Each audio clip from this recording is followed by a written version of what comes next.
Kitabu cha Wakorinto wa pili mlango wa kwanza sehemu ya pili. Kichwa cha somo la leo kinasema utakatifu na weupe wa moyo. Utakatifu na weupe wa moyo.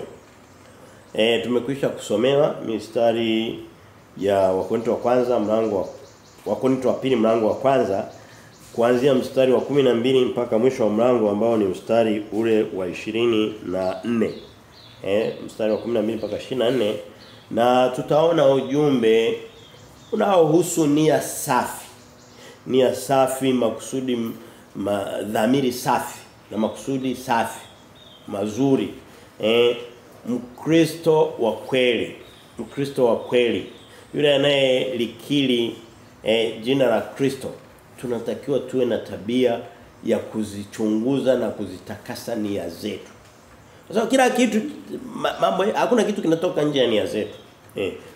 Somo la leo tutakuwa naangalia namna au makusudi au lengo la kuhakikisha kwamba nia zetu ni safi, ni nyeupe. Nitafika ndani ya somo baadaye kwa undani zaidi, lakini nitangulia tu kudodosa vitu vya awali. Una uwezo ukajikuta tuseme ni Mkristo. Ukajikuta ni mtu ambaye ana lugha mbili. Leo anakuambia hiki, kesho unakuta hata ndani ya maongezi ya papo kwa papo anakupa kauli mpaka unashindwa kuelewa kwamba hivi huyu kakubali au kakataa. Tunakuwa ni watu ndio ujanja. By the way, ndio baadaye inakuwa utapeli. Ukishakuwa mkubwa unakuwa tapeli. Tapeli ni mtu anayetumia mazingira na kauli na vitu kama hivyo kujipatia faida ambayo sio stahili yake. Na watu wanaweza katoka hapa akawa ni Wakristo wazuri wa mavazi, nayo hayapendezi vile vile. Wakawa wazuri wa tabasamu, kamaona ukakuta na tabasamu vizuri. Ukakuta amekuwa mzuri wa umbo vile vile, labda anajua kujiswafi vizuri na nini, lakini ukikaa naye ukakuta ni mtu haaminiki. Kutokuaminika, kuwa na kauli tata mbili na nia za kujitafutia faida. Ndani yake ndimo pia kuna tamaa. Ni somo kama hilo ndio ambalo leo tunajifunza. Wiki iliyopita tulipoanza kitabu cha Wakorinto wa pili, tulisoma mistari 11 ya kwanza ambayo ilikuwa na kichwa kukumbusha tu habari ya mateso na faraja katika utumishi, katika kutumikia Bwana. Katika hata utumishi ule ambao watu hawajui, ule tu kusoma labda Biblia na kujaribu kuiishi katika ulimwengu kuna mzigo wake. Kuna nira. Yesu anasema jituisheni nira yangu, jivikeni nira yangu mkajifunze kwangu, toka kwangu. Mathayo 11. Kwa kuwa mimi ni mpole na mnyenyekevu wa moyo. Yesu anasema mtu katika Luka 9:23, mtu asiyeubeba msalaba wake na kunifuata kila siku hafai kuwa mwanafunzi wangu. Hiyo ilikuwa ni somo la wiki iliyopita, labda hatukwenda katika mistari hiyo, hatukuirejelea, lakini ndio sababu tunajifunza. Leo tunajifunza kwa kurejelea mistari tofauti. Kwa hiyo leo tutaona habari za weupe wa moyo, weupe wa nia nzuri, dhamiri safi. Ukisoma katika kitabu cha Matendo ya Mitume, tulikimaliza sio muda mrefu uliopita. Ukisoma kwenye nifanye tu mimi mwenyewe rejea. Okay, unaweza kufungua na mimi lakini okay. Usifungue ni kusomea kwa ajili tu ya muda. Paulo anasema katika kitabu cha Matendo ya Mitume mlango ule wa 23. Mstari wa kwanza anasema Paulo akawakazia macho watu wa baraza akasema, ndugu zangu, mimi kwa dhamiri safi kabisa nimeishi mbele za Mungu hata leo hivi. Yaani anajishuhudia hapa. Wewe ukitaka kujua kwamba una dhamiri safi na weupe wa moyo, nafsi yako inakushuhudia. Lakini kuna watu wanaharibika mpaka anafika sehemu fulani anakuwa tapeli hajijui. Yaani mpaka ambiwe na watu, bwana wewe mtu ni mtu mwenye hasira. Wewe ni tapeli. Hajui. Lakini mtu ambaye ana uchaji wa kiroho, ana ufahamu wa kiroho atajijua. Paulo anasema jamani mimi mpaka leo hii mnavyotaka kunihukumu na kunifanya mtu mbaya, adui wa taifa lenu, mnanionea nimeishi kwa dhamiri safi, hata hivi leo. Unajua watu ambao hawajazoea kusikia maneno ya dhamiri safi walifanya nini? Yule kuhani mkubwa akamwagiza mtu asema mpige mdomo huyo mtu. Akampiga mdomo na Paulo akakasirika. Baadaye akajirudi. Leo hii ukwambia watu ucha Mungu na utakatifu wanachukizwa kwa sababu ya maneno ni misamiati kwao, hawaitaki kuisikia. Wanataka kuongea habari za ujanja na faida. Ndicho alichofanya Paulo. Paulo alisema habari za dhamiri safi, naona wakachoma moto wakasema huyu mtu anaongea kitu ambacho hatujai kukisikia. Mpiga huyo mtu. Lakini ndivyo tunatakiwa tuwe hivyo. Nani anasikia ile neno? Ndio. Wewe baba, wewe mama, wewe mtoto, wewe binti, kijana, yote yule, jitahidi kwa mwenza wako, kwa rafiki zako, hata kazini unakofanya kazi, uwe ni mtu ambaye anajulikana ni mtu mwenye dhamiri safi. Kuna mtu anataka apate taarifa zenye kusaidia, aambiwe na watu, za kwake azifiche azifaidie mwenyewe. Ndio sio? Hiyo sio dhamiri safi. Unavyotaka watu wakutendee vile vile ndio unatakiwa na wewe watendee. Nani uko pamoja na hili neno? Paulo anaendelea mbele kwa imani unaofuata tu Mathayo, Matendo ya Mitume sio. Matendo ya Mitume 24:16 akiwa anajitetea anarudia mistari. Anasema nami Matendo ya Mitume 24:16 anasema nami nimejizoeza katika neno hili niwe na dhamiri isiyo na hatia mbele za Mungu na mbele za watu siku zote. Siku zote. Siku zote. Ninajua watu ambao anaweza akawa ana shilingi hata milioni 10 mfukoni benki, lakini anaenda tu kufanya kumjaribu mtu, naomba unikopeshe 100,000. Hizo ni dhambi. Na anaweza kaona kwamba huyo anaenda kopa kwake labda hata milioni hana. Hiyo ni dhamiri safi. Watu wa namna hiyo nadhani hapo. Nishakutana nao. Kabisa. Dhamiri safi na weupe wa moyo. Hapa katumia neno utakatifu na weupe wa moyo. Anapenda kutumia maneno, mimi napenda kutumia maneno ya King James. Anasema simplicity and godly sincerity. Simplicity and godly sincerity. Simplicity ni kutokuwa na mambo complicated, mambo ya kijanja mengi. Kutokuwa na mambo mengi. Simplicity. No, ni aina fulani ya weupe wa moyo. Nilitafuta tafsiri nzuri ya haya maneno kutoka kwenye King James anasema simplicity and godly sincerity. Nikagundua kwamba walivyo tafsiri labda ndio sawa. Sio rahisi sana kuyapata. Lakini yanalenga nia zetu, dhamiri zetu, makusudi yetu. Leo tutaona vipengele vitatu. Ile mstari 13 amini. Itatupa vipengele vitatu. Kipengele cha kwanza inaitwa utakatifu na weupe wa moyo ambao ndio unabeba ujumbe wa leo. Lakini tutaona kauli zisizo na kigeugeu ambao ni kitu kile lakini kimeeleza kama kitu tofauti kidogo. Kutokuwa na kauli za kigeugeu. Hakuna wewe omba Mungu usiwe na karibu, usipange na mtu ambaye kauli zake zinabadilika kila wakati. Huwezi kupanga naye mtu anamna. Yaani unajua kwamba tulishakubaliana tukafikia hapa, of course kubadilisha mipango sio kosa, ieleweke. Una uwezo kama una mpango hivi au una tarehe ya kufanya jambo ukabadilisha, lakini kuna utaratibu mzuri, hauwezi kuitwa kigeugeu. Kigeugeu ni mtu kwanza anaanza na kushangaa kwamba hiyo hatuwezi kusema, haipo. Kusema bana ratiba yetu ya awali ilikuwa tarehe kadhaa. Lakini kutokana na jambo kama hili ninaomba napendekeza tufanye hivi, ni kitu cha kawaida hicho, sicho ninachoongelea.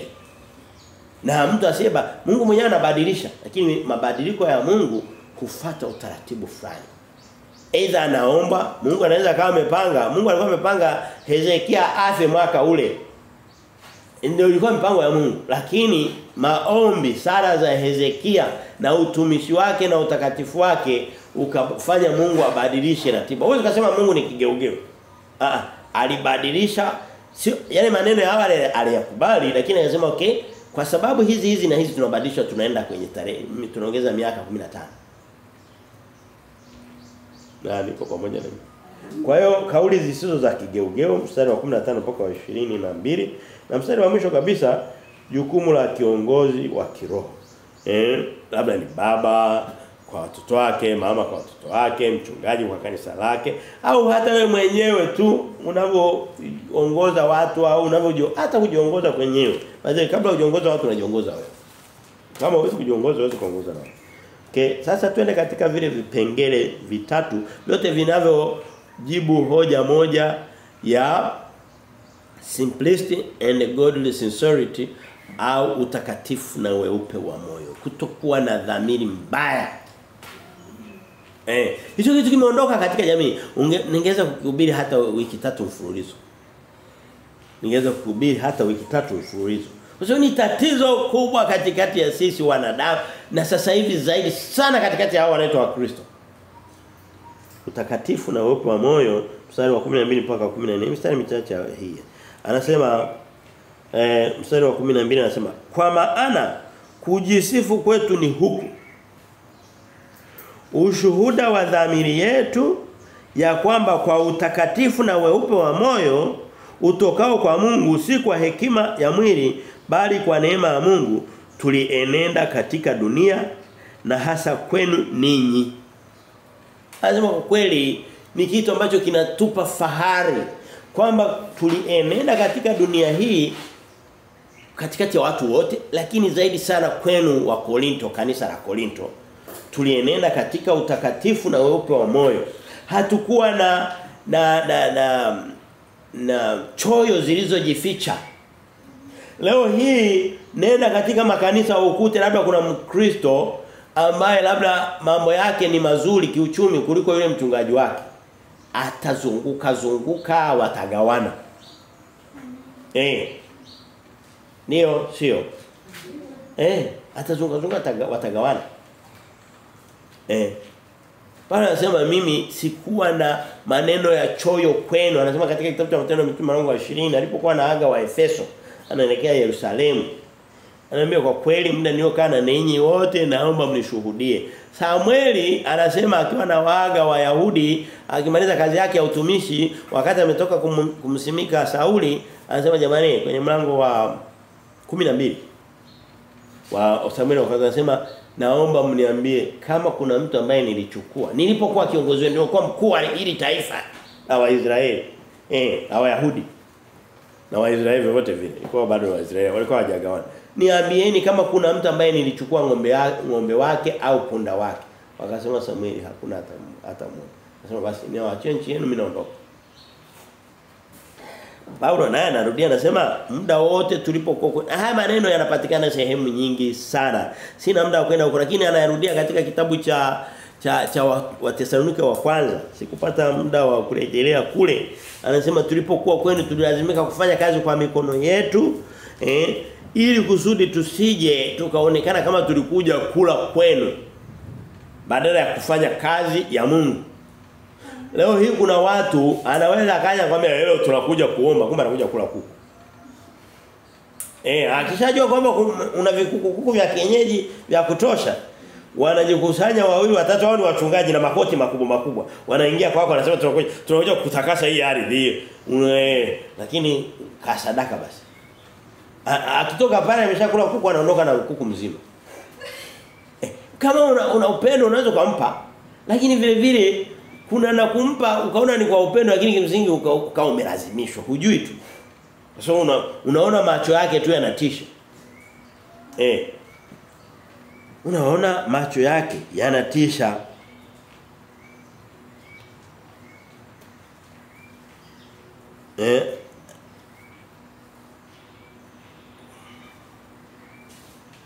Okay, tunaweza kuendelea.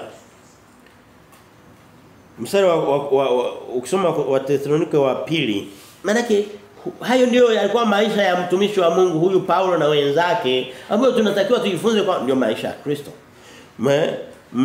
Mlango wa pili wa Thesalonike wa kwanza mstari anasema hatukutafuta utukufu kwa wanadamu wala kwenu wala kwa wengine tulipokuwa tukiweza kuwalemea kama mitume wa Kristo, bali tulikuwa wapole katikati yenu kama vile mlezi amtunzavyo mtoto wake mwenyewe.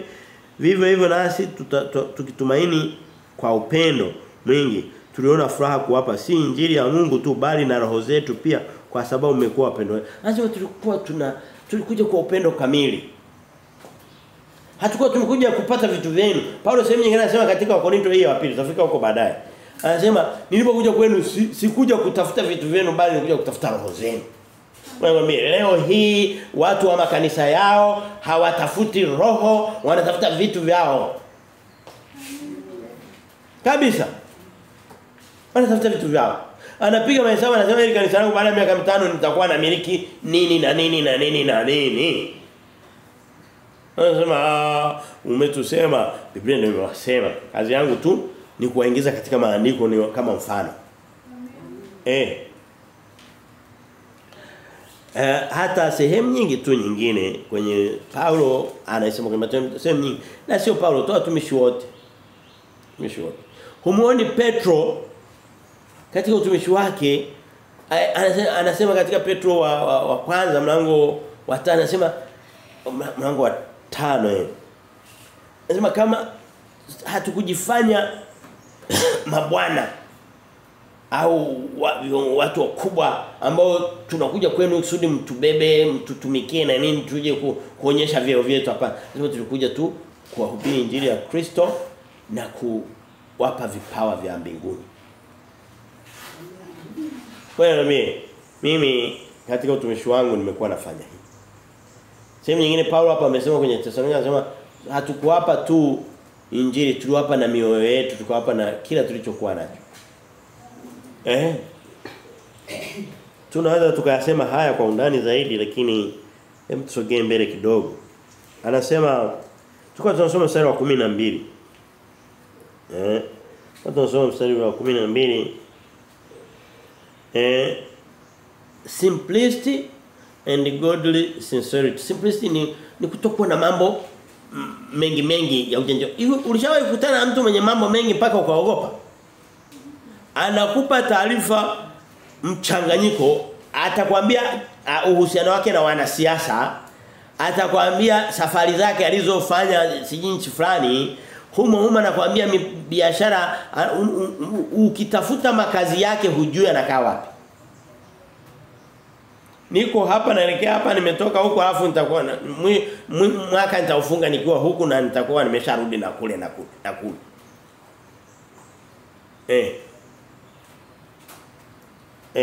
Ukisoma ningetamani nifafanue zaidi ili muda haupo. Lakini ukisoma kwenye vitabu kwa mfano kama kitabu cha Warumi mlango wa 16-19 na hoja yake hiyo inafanana na Wakorintho wa kwanza 14-20. Hizo sehemu mbili. Mungu anatutaka tuwe wajinga katika mambo mabaya. Miziki iliyotoka hivi karibuni, sinema zilizotoka, sijui kauli aliyoitoa Kanye West, sijui singeli aliyoitoa Diamond. Lazima hivyo vitu muonekane ni washamba fulani.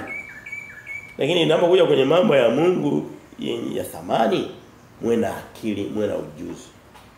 Kwa hiyo ni vizuri kabisa. Na wapo watu wa namna hiyo, sio uwezo kusema wapo. Lakini tunatamani wengi tuwe hivi. Tuweze mambo mabaya, simplicity, mambo complicated, mambo ya ujanja unakuwa huyajui sana. Lakini mambo yanayohusu kweli ya Mungu, upendo wa Mungu, unakuwa unafanya nini? Unayafahamu. Sasa mbaya ni pale unakuwa hujui chochote. Vya Mungu vijui na vya duniani huvijui. Lakini ni mara mia usijue vyote kuliko kujua vya duniani vya Mungu vikakupita kushoto. Na ni vingi unakuta vitu vya kimungu havijui. Utaweza kukaa kanisani miaka 10 hata ukimuuliza hasa wokovu ni nini, anaweza kuna anayejua kila kitu. Na mimi mwenyewe ukiniambia wokovu nitakwambia kuna vingine Mungu anavijua. Lakini hana uwezo wa kuambia kiasi na kukwambia na kuweza kuwapatia watu wengine. Wewe mwambie kama vile Mungu alivyoweka wanadamu wawazae wanadamu wengine duniani. Kwani Mungu anaenda anafinyanga mtu leo anamweka pale kwamba au anaenda maabara na anatengeneza wanadamu kupitia kwa wanadamu, si ndio? Vile vile Mungu hutengeneza Wakristo kupitia kwa Wakristo. Na sio kuwazaa tu. Kule kuwazaa kiroho. Nisikia habari za Kristo na mimi nizijue wokovu ni nini, niwaambie na watu wengine. Leo hii kuna njia rahisi sana, kuna mitandao. Tumia basi hata hicho kinaitwa page yako, unaweka kwanza jifundishe. Hakuna kitu baya kabla hujajua ukaanza kufundisha uongo.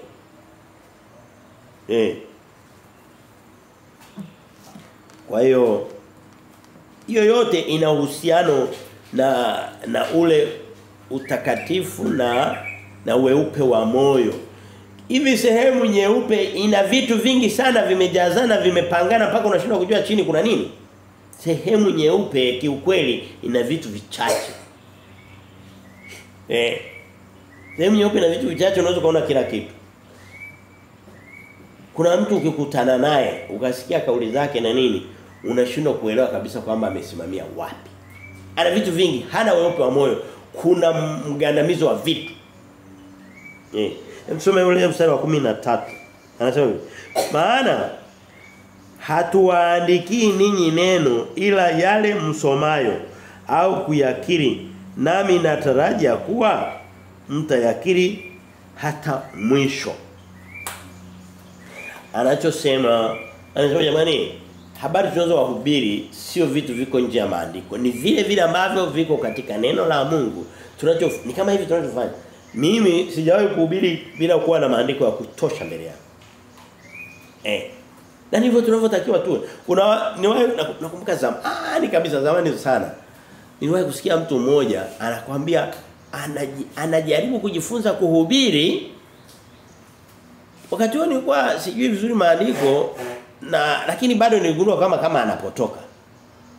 Unajua wakati mwingine kama una mguso wa kimungu hata kama hujakuwa vizuri, ukweli utaujua tu kwa kiasi fulani. Nikasikia anasema ninajitahidi kujifunza kuhubiri mstari mmoja unamaliza ibada. Eti kuna sijeni askofu anaenda anasoma mstari mmoja kishamaliza anaongea mpaka ibada inaisha. Ndio ilikuwa ndio lengo lake afikie pale. Huko ni kupotoka. Ibada ya kweli imejawa na wingi wa maandiko yaliyotoka kwa Mungu. Ndicho Paulo anachosema mstari wa 15, maana hatuandiki neno ninyi ila yale msomayo, yale yaliyoandikwa. Yesu alisema mnasomaje, mnafafanua imeandikwa nini katika neno. Hapa tumeshahubiri vitabu, hatujamaliza vyote lakini tumejifunza vitabu vingi. Ndio lengo yale yaliyoandikwa tuweze kuyafafanua na kujaribu kuweka katika maisha yetu ya kila siku kwa kadri inavyowezekana. Mstari wa 10 lakini leo hii yaliyoandikwa Paulo anasema sisi ni yale yaliyoandikwa katika neno la Mungu. Lakini leo hii watu wanahubiri yaliyoandikwa kwenye neno gani? Vitabu vya Ellen White, misale za waumini, vitu tu vya kujitengeneza, vingine hata si lesson. Ile vinaitwa shajara si vitu gani? Ni vitu tu vya watu wamejiandikia wenyewe. Alafu ndio wanaambia soma hivyo. Yesu anasema Isaya alisema kweli juu ya kizazi hiki aliposema watu hawa Mathayo 13. Huniabudu bure. Mathayo 13. Watu hawa huniabudu bure. Mathayo 15 sasa. Mstari wa 8 na 9. Akinukuu Isaya 29:8 na 19 na mpaka 11. Anasema watu hao huniabudu bure kwa vinywa vyao, lakini mioyo yao iko mbali sana nami, wakifundisha mafundisho yaliyo maagizo ya wanadamu. Mtu anayelenga kusoma mstari mmoja alafu akaongea sali kapita mawili matatu, huyo hafundishi maneno ya Mungu. Mahubiri ya kweli yanatakiwa yashibe neno, na sio yashibe neno la Mungu peke yake, yashibe neno la Mungu katika muktadha wa kweli. Niwahi kusikia mtu mara nyingi sana nimeshasikia Anamwambia yuko anahubiri neno, alafu unasikia kabisa mistari anaisoma ndio, lakini anachokielezea na muktadha wa lile somo wa yale maandiko ni tofauti kabisa. Sasa huyo ni hatari sana. Kwa nini? Utaondoka usema tulikuwa tunasoma Biblia, kumbe umedanganywa, umetupwa mbali kabisa. Nisha wasikia wengi. Juzi nimesikia mmoja anakuambia, Mathayo 23, Mafarisayo wamekaa katika kiti cha Musa. Yesu anasema Mafarisayo wamekaa katika kiti cha Musa, yote watakaoambia yatendeni, lakini kwa mienendo yao, kwa matendo yao msienende. Alikuwa anaonya unafiki. Lakini yule jamaa akaweka pembeni unafiki kwa sababu alijua yeye ndo mwenyewe atajihubiri. Akaona atafute njia ya kutokea. Hapo lazima naye atafute siku fulani hicho anafundisha Biblia. Muulize kabla ya hapo Mathayo 22 alishawahi kuisoma 21, hakuna hata mtiririko. Akaanza anasemaje? Wamekalia kiti sio chao. Alafu anainama kabisa na kufanya na reaction, watu wanacheka kweli kweli, wanafurahi. Kiti sio chake. Je, muulize jirani yako umekalia kiti chako? Kabisa hakuna uhusiano kabisa. Alafu mwisho wanalipia gharama ya sauti yake, mahela mengi, wanaondoka watupu kabisa. Wewe Mkristo, chezea roho yako mpaka itakapokuwa huna uwezo tena wa kuirudisha. Chezea roho kabisa. Ukiamua chezea. Ukuni kuchezea roho. Mstari wow. Bado tuko kwa mistari miwili. Tutamaliza.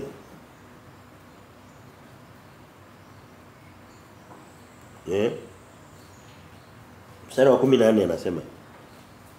Mstari wa 14 anasema, vile kama mlivyotukiri kwa sehemu ya kwamba sisi tu sababu ya kujisifu kwenu, kama ninyi mlivyo kwetu sisi katika siku ile Bwana wetu Yesu. Anawaambia Wakorinto, anasema ninyi mlitukiri kwa sehemu. Inaonekana Wakorinto ukiangalia hata tutakapofika kwenye mlango wa 3 anaanza kuuliza maswali magumu sana. Wakorinto walikuwa wanamsumbua. Leo hii Wakristo tunasumbuana pia. Kiukweli. Ukihubiri kweli Mkristo anakuwa kwanza kukushambulia kuliko hata watu wa dunia.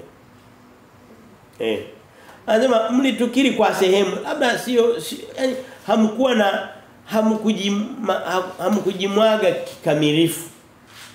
Lakini akawashukuru, anasema okay, hata kama kwa nusu basi hiyo nusu mlio tukubali na kutukiri na kutukubali sawa. Vile kama mlivyotukiri kwa sehemu ya kwamba sisi tu sababu ya kujisifu. Kwamba kujisifu kwa maana kwamba kumjua Mungu, wokovu wao. Wewe mimi nasema yeyote anayetaka kujisifu ajisifu kwa sababu anamjua Mungu. Anasema katika kitabu cha Yeremia mlango wa 9 ni Yeremia 9 23 na kuendelea, anasema hivi: mwenye nguvu asijisifu kwa sababu ya nguvu zake. Mwenye mali asijisifu kwa sababu ya mali zake. Wewe watu wenye mali wanajisifu sana.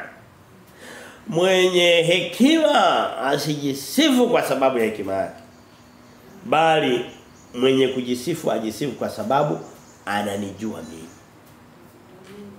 Na sio vile kujisifu kama anamjua Mungu, wala dunia haiwezi kaona kama ni sifa kubwa, lakini angalau inakupa sababu na matumaini ya kuishi. Ndiko kujisifu kwamba bwana huku sipawezi, huku sijafanikiwa, kule siko vizuri, lakini kwa Mungu niko vizuri naye. Ndio namkosea, ndio naomba msamaha, ndio, lakini ni miongoni mwa wana wa Mungu wasikivu. Kwani mtoto msikivu ni anampendeza mzazi, ampendeze? Kwani mtoto msikivu hafanyagi kosa hata mara moja? Na makosa wanafanya bado. Lakini bado kama ni msikivu ni msikivu. Kama ni mcha Mungu, ni mcha Mungu, ni mcha Mungu. Paulo anakumbusha, anasema mlitukiri kwa sehemu sawa, vile vile na sisi hatukuwaangusha imani. Leo hii kuna Wakristo, kuna wanadamu waumini, tutumie neno labda. Anaweza akaweka akaitoa roho yake kwa muumini, kwa mhubiri. Badala ya mhubiri kama vile ambavyo wamemwamini Paulo, japo kwa sehemu. Lakini badala yule muumini, yule mhubiri akatumia kule kuaminika kujinufaisha. Badala ya kutumia ile nafasi kwamba hao watu wamenipa roho zao, ngoja nizitendee kazi, nizifikishe kwa Kristo bila mawaa. Badala yake ngoja ni faidi kutoka kwao, vya kwao na vipata.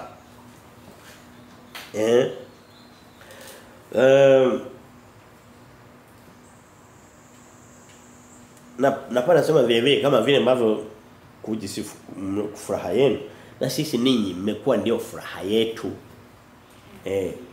Lazima tuwe katika hali ya kufurahiana. Hasa tunapokuwa katika huo utumishi.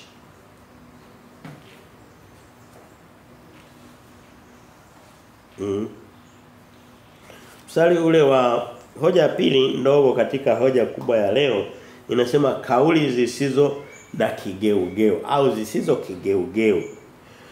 Mtu nishaigusa ngoja nifafanue zaidi. Mstari wa 15 anasema nami nikiwa na tumaini hilo na alitaka kufika kwenu hapo kwanza ili mpate karama ya pili.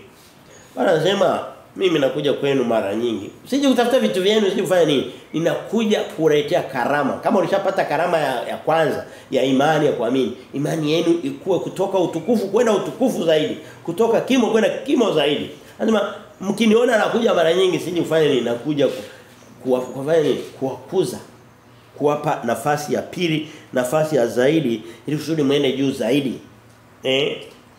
Kutoka utukufu mpaka utukufu.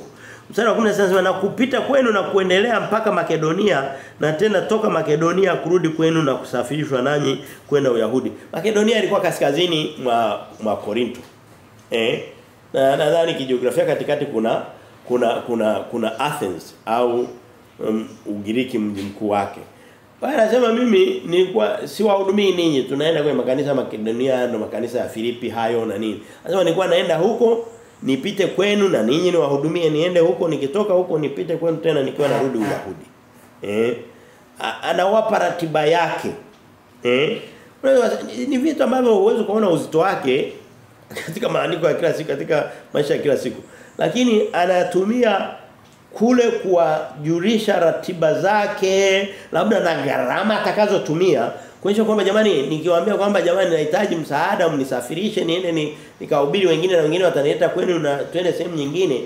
Sio kwamba nilikuwa natafuta mbinu ya kutafuta vitu vyenu, ni kwa ajili tu ya utumishi.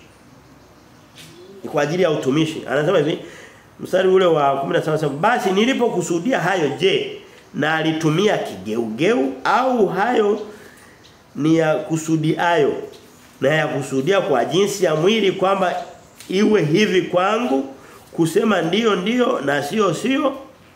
Mstari wa 18 anasema lakini kama Mungu alivyo mwaminifu, neno letu kwenu si ndio na sio.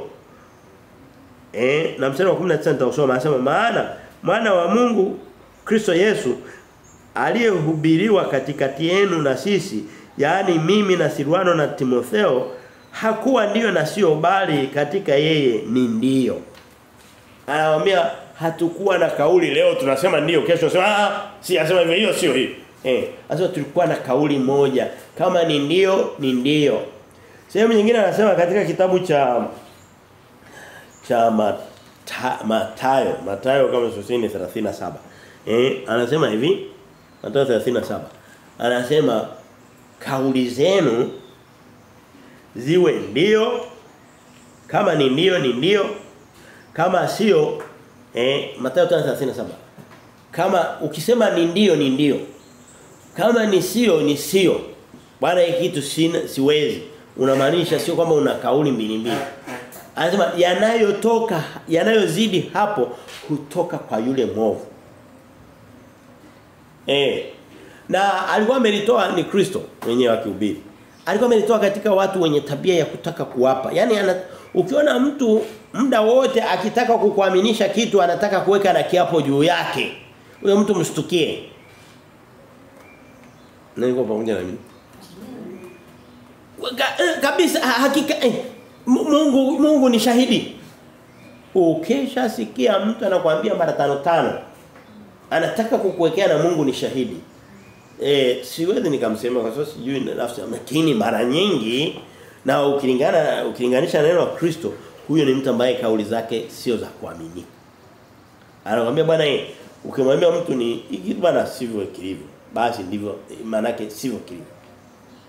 Kitu hiki ndivyo kilivyo, maana yake ndivyo kilivyo. Sio leo unasikia iko hivi kesho unajua labda hukunielewa bwana. Nilichokuwa na maanisha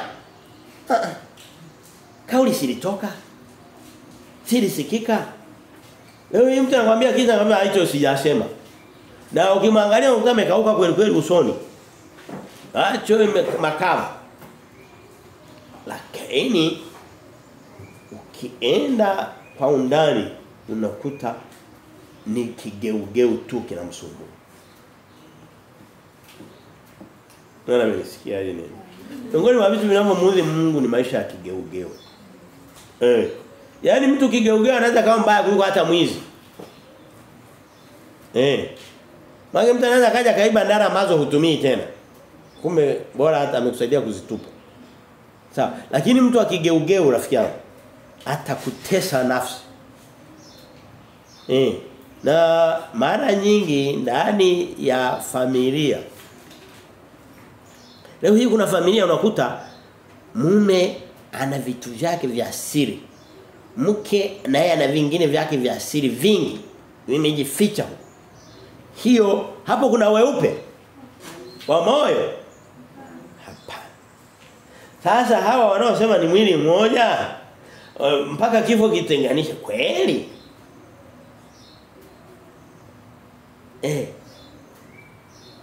Kwa hiyo ni kauli ambazo anasema Mungu mwenyewe, mwana wa Mungu, Kristo Yesu hakuwa ndio na sio kwa pamoja. Kwake ilikuwa ni ndio. Mungu akisema nitawabariki, nitakubariki. Sawa. Anakuwa amemaliza. Akiamua kuvitoa na akiondoa zile baraka sio kama anatoka kwa geugeu. Yale maelekezo yanapovunjwa na anaweza kaacha kile. Lakini kuna mtu hakuna kilichobadilika, hakuna nini, anakuwa tu anazunguka kama pia. Nimekumbuka watoto walikuwa si kama watoto bado wanachezea pia. Unaipiga inazunguka. Hana msimamo. Hana msimamo. Akina mama sio wote, mabinti mwe makini pia kwenye hilo eneo linawasumbua. Kutokuwa na msimamo. Ni sehemu ya kuangalia kabisa.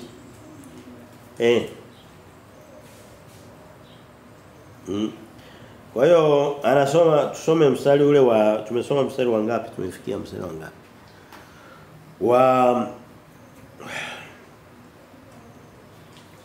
Mstari wa 20 anasema maana ahadi zote za Mungu zilizopo katika yeye ni ndio, tena kwa hiyo katika yeye ni amini, Mungu apate kutukuzwa kwa sisi. Anasema hii tabia ya uaminifu na unyoofu sio yetu, ni ya kimungu. Tabia nyingi za kibinadamu, mwanadamu mwenye tabia ya asili watoto wanazaliwa wakiwa wanajifunza kusema uongo. Hajafundishwa na mtu anaanza kusema uongo. Kabisa. Unajiuliza alifundishwa na nani? Tabia za asili.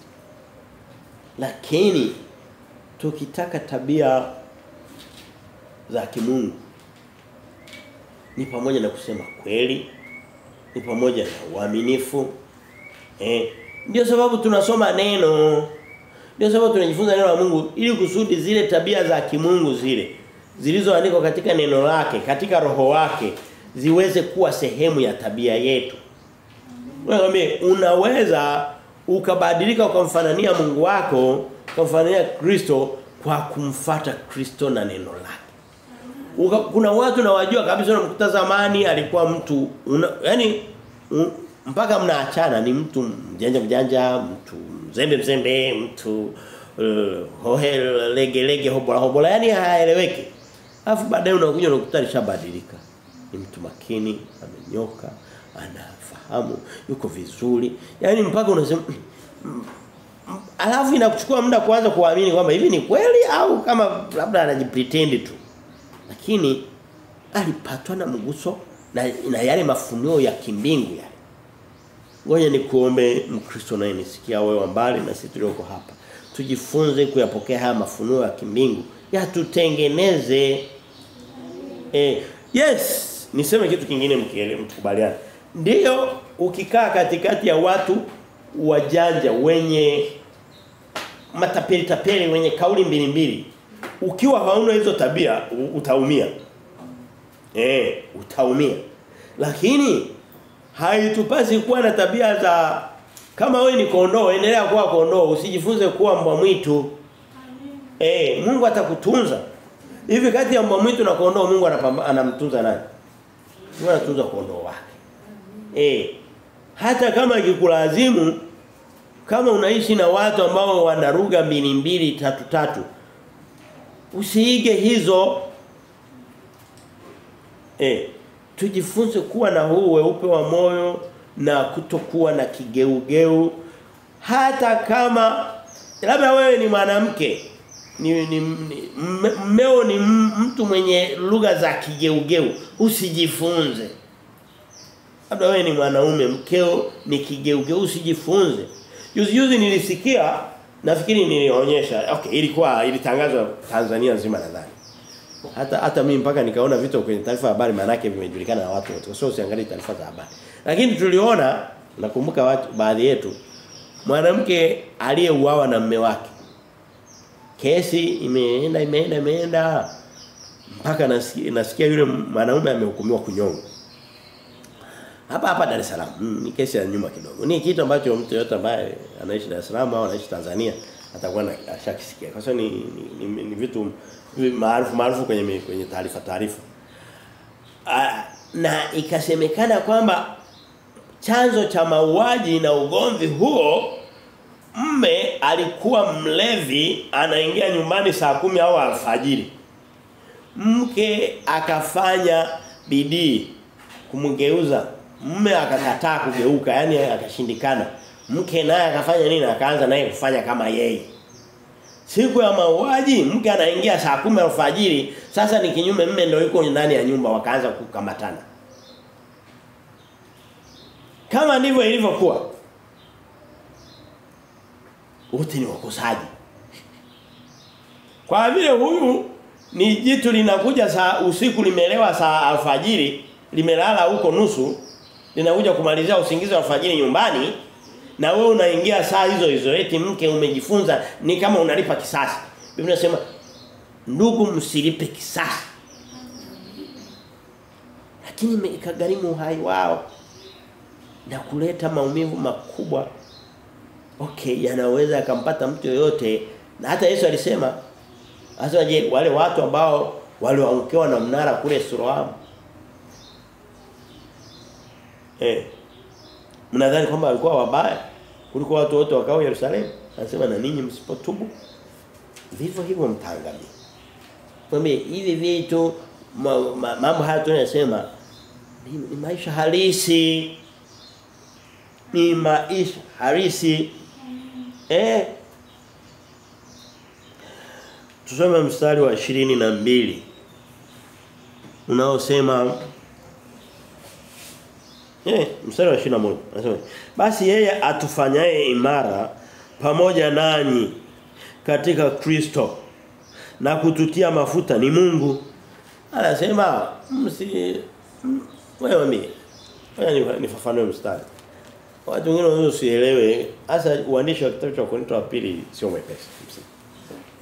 Ni kauli zilizopangwa unaweza usizielewe. Lugha ile ile lakini kauli zimepangwa kiugumu kidogo. Lakini kwa neema Mungu aliyotupa tunaweza kuyafunua maandiko. Lakini anachosema anasema haya tunayowaandikia huku kuyaishi maisha ya weupe wa moyo na utakatifu. Kuweza kuishi katika ulimwengu wa watu waliopotoka lakini wao ukasimama ukanyooka. Anasema hayo yote msihangaike msikafikiri kwamba labda ni nguvu zenu. Nguvu zenu ni kidogo. Ni kumtumainia Mungu na kumtegemea ndiye atakayewawezesha hayo. Ndicho anachotukuambia. Anasema haya mambo yaliyo hii mienendo yetu sisi Paulo na Silwano na wao watumishi na Timotheo. Anasema na ninyi wa Korinto tunawafundisha hizi karama hizi. Tunayaweza. Ni kama anavyosema ninayaweza yote katika yeye anitiaye nguvu. Ngoja niwaambie kuishi maisha ya kweli kweli katika ulimwengu huu na wajanja wa mji huu wa Dar es Salaam hii na Tanzania yote na dunia yote na kuhakikishia sio kazi nyepesi. Bila mkono wa Kristo huyawezi. Huyawezi. Siku moja nilikuwa naendesha gari ninapanda mlima. Nilivyokaribia juu ya kilele vile likaja gari likasiri kafiri break likaja ilikuwa gari inabeba wanafunzi. Likaja likanigonga likitokea mbele. Sasa kikanuni mtu wa nyuma ndio mgongaji. Ningeenda nikamwambia dereva mbona umenigonga? Sema wewe umenigonga si uko nyuma yangu. Nikasema nikauliza wale watoto. Watoto walikuwa kama lastera sasa nikasema watoto umeona gari inarudi nyuma. Nirudi nyuma muda mrefu kwa sababu nilikuwa nimeacha mbali. Halijarudi nyuma. Watoto wakanigeuka hapa. Nikala hasara. Kuishi katika ulimwengu wa watu matapeli wa Kristo. Tufunge hii sehemu ndogo ya maandiko, hii sehemu ya pili kwa kujifunza kuwa wa kweli. Jamani ukweli una gharama.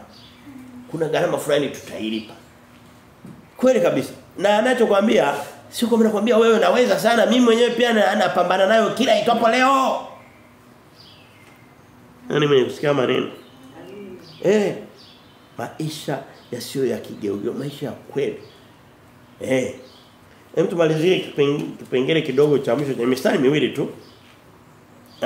Mstari wa 22 nao bado nimeshindwa kufika hapa. Mstari wa 22 anasema hivi. Na ndiye Mungu huyo anasema Mungu huyo anayetuwezesha hayo naye ndiye aliyetutia muhuri akatupa arabuni ya roho mioyoni mwetu. Arabuni. Hapo underline au neno la msingi hapo ni arabuni. Arabuni niliwahi kukitafsiri nilifundisha ile somo sehemu miaka ya nyuma. Nilitafsiri kwa kutumia neno kama kishika uchumba. Mtu hajaoa akamaliza, sio sema ameshachukua mwanamwali. Lakini kuonyesha kwamba ile hatua ya kuchumbia itakamilika, kuna kitu inaitwa kama kishika uchumba kinatangulia pale. Asipoenda kamaliza anapata hasara. Biblia inasema ukombozi wetu tumepewa arabuni ya roho wa Mungu. Arabuni ni kama nafsi ya Mungu ya Roho Mtakatifu. Biblia inasema nafsi yako na nafsi yangu ya yote aliyemwamini Bwana Yesu Kristo ni hekalu la Roho Mtakatifu wa Mungu, ni makazi yake, anakaa humo. Ndiyo Mungu anakaa mbinguni, utatu unakaa mbinguni, lakini roho wa Mungu vile vile kwa sababu Mungu anaweza kuwa popote wakati wote, muda wote. Anakaa vile vile ndani ya nafsi za wanadamu. Biblia inasema tulipewa roho wa Mungu kama arabuni ya roho. Kama kitangulizi cha kulipa kwamba nitakuja kumalizia malipo haya. Ngombe mtu anapookolewa na nilitaka nitumie muda mrefu kwa sababu hapa kuna mafundisho ya uongo na makanisa fulani, lakini nitaona kwenye pengine kinachokuja. Muda sina lakini nitajaribu. Mtu anapookolewa anapata bado anaendelea kuvaa mwili huu ulioharibika. Mwili wa damu na nyama. Matamanio yanabaki pale pale. Niliwahi kusikia mtu anakuambia kuna viungo haviokoki, vingine vinaokoka lakini kuna vingine vile haviokoki. Hamna ni vichekesho tu vya hao wanaojiita wahubiri. Ni kwamba viungo vyote hata nywele haziokoki. Biblia inasema mwili na damu haviwezi kurithi ufalme wa mbinguni. Kwa hiyo tunapokuwa tumeokoka tunapewa arabuni, ni malipo ya awali, ni kitangulizi cha malipo ya Mungu, kwamba Mungu yuko pamoja nasi. Na Biblia inasema hawezi akatuacha kwa sababu Mungu sio kigeugeu. Kwa hiyo huu ni mstari maarufu sana wa Korinto wa pili mlango wa kwanza mstari 22 unaongelea habari za arabuni ya roho, kwamba tumepewa roho wa Mungu kukaa ndani yetu tunapomwamini Bwana Yesu,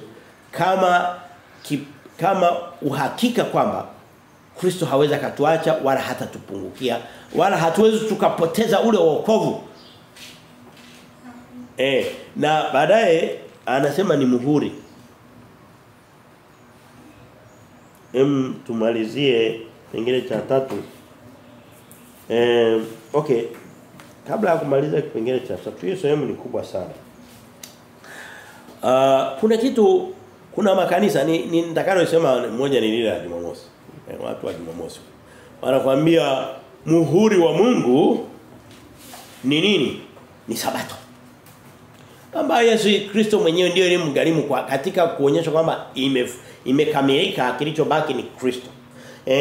Wanamwambia mtu asiposhika, na ni miongoni mwa mafundisho makubwa na wanayaeneza kwa spidi. Shetani akishaona kuna sehemu ambayo kuna opportunity ya kupotosha watu, anaweka kasi kubwa sana hilo eneo. Ukishaona unasali Jumapili, jihesabu moto. Hawajawahi hata kusoma Warumi 14 kwamba usali Jumamosi, usali siku zote ni za Mungu. Hata ikitokea kwamba Jumapili hatukanyagi kanisani, tukawa tunasali Jumanne peke yake, Biblia inasema Mungu anazipokea kwa sababu siku zake zote. Umuombe naye Jumamosi. Kwani kuna siku za blue na za nyekundu na za kijani? Siku zote ni sawa.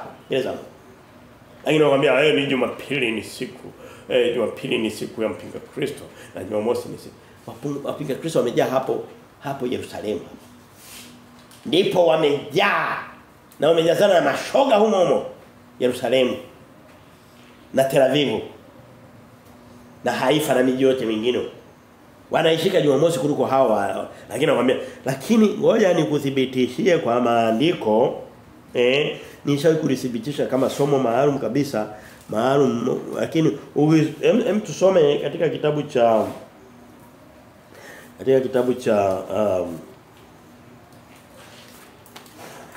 cha Wakorintho wa kwanza, Wakorintho wa kwanza, hata hii Wakorintho wa pili. Twende Wakorintho wa pili. Wakorintho wa pili mlango wa 5 anasema hivi. Mstari wa 5 anasema, basi yeye aliyetufanya kwa ajili ya neno hilo ni Mungu aliyetupa arabuni ya roho. Anaendelea kusema kwamba maripo au kitangulizi cha uthibitisho kwamba Mungu hawezi akatuacha, ameweka nafsi yake mojawapo ya Roho Mtakatifu akaiweka ndani yetu. Lakini ukienda katika kitabu cha Waefeso, ukitoka kwenye Wakorintho wa pili kulia zaidi utaruka wa Galatia, ukitoka pale unaingia Waefeso. Waefeso mlango wa kwanza mstari wa 14 anasema hivi. Mstari wa 13 na 14 anasema hivi. Nanyi pia katika huyo mmekwisha kulisikia neno la kweli, huyo ni Kristo. Habari njema za wokovu wenu ndiyo Injili. Tena mmekwisha kumwamini yeye, huko ni kuamini kwa kusikia na kuamini ndio kuokoka huko. Na kutiwa muhuri na roho yule wa ahadi aliye mtakatifu. Yule roho yule ambaye tumepewa kama arabuni ndio muhuri wa Mungu. Roho wa Mungu ndio muhuri. Hivi Mungu anaweza kawekaje siku moja wapo akasema ndio muhuri wake?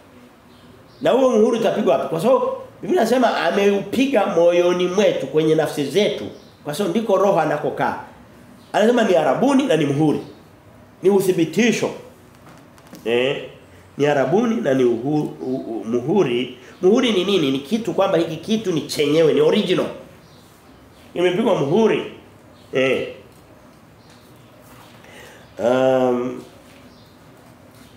Efeso 4:20 anasema hivi. Efeso 4:20 anasema hivi. 4:30 tusome. Anasema hivi.